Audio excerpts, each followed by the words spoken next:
Getting diagnosed with ADHD and autism as an adult can be life-changing. Therapist Sarah Lupardis, who specializes in ADHD and autism, says it's not about fixing people. It's about finding what works. Let's do it with purpose and intention and say, I'm going to put the laundry in the dryer, and then I'm going to purposely sit down for the 45 minutes that the dryer's on and scroll TikTok, and then when the dryer buzzer goes off, I'm going to go get my laundry. Watch our social media series on getting diagnosed with ADHD and autism as an adult on our Instagram and YouTube channels.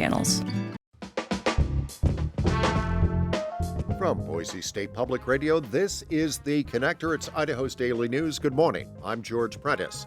We have quite a bit for you today, including election results. School districts all across Idaho asking voters to approve funding, plus some all-important elections in library districts here in the Treasure Valley. We've got that for you, plus we'll tell you about how the Stibnite Gold Mine has cleared another major federal permit hurdle, and we'll tell you why Boise Police say they need more Boise Police. It is Wednesday, the 21st of May, and here come today's stories. More than 24 Idaho school districts asked voters yesterday to approve a lot of funding, either levies or bonds. Most were successful, some failed. The Middleton School District in the Treasure Valley asked voters to approve a $19.9 million bond. It failed to get a supermajority.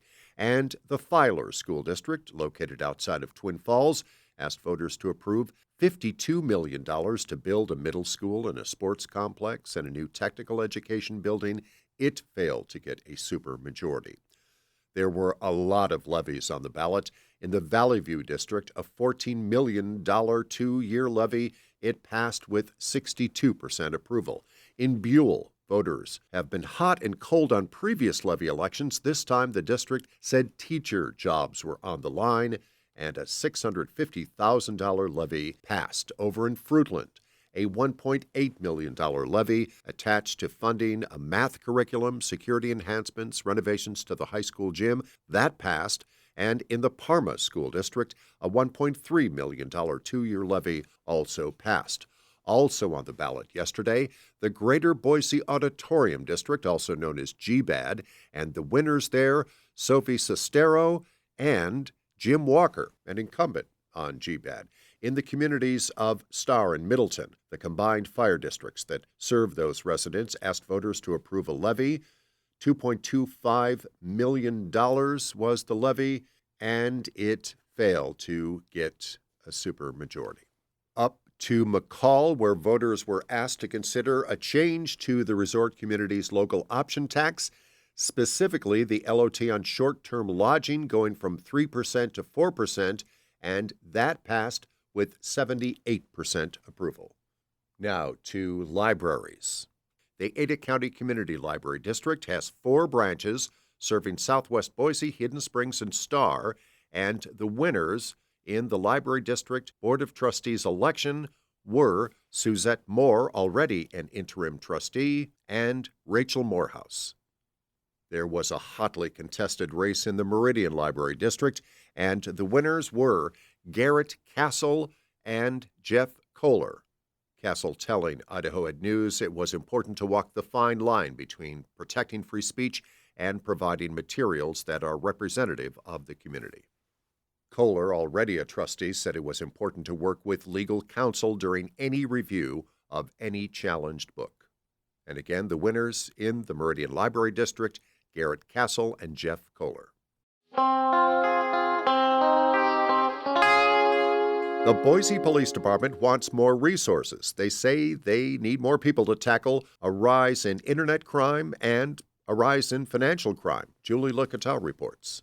Boise Police Chief Chris Dennison says while violent crime numbers are down, internet and money scams are up. In 2022, in the state of Idaho, it was estimated that Idahoans lost about $29.2 million related to fraud.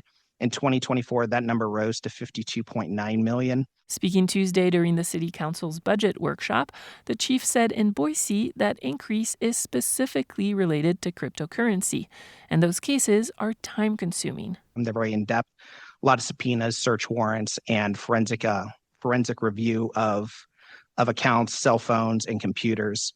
The Boise Police has 4 investigators looking at about 1,200 cases of fraud annually.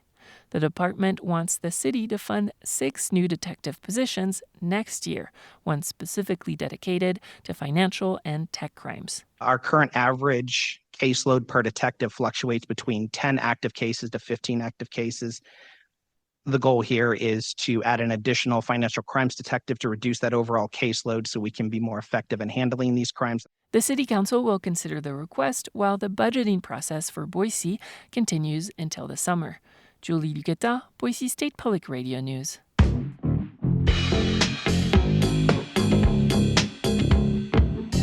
The Stibnite Gold Mine has cleared another major federal permit hurdle.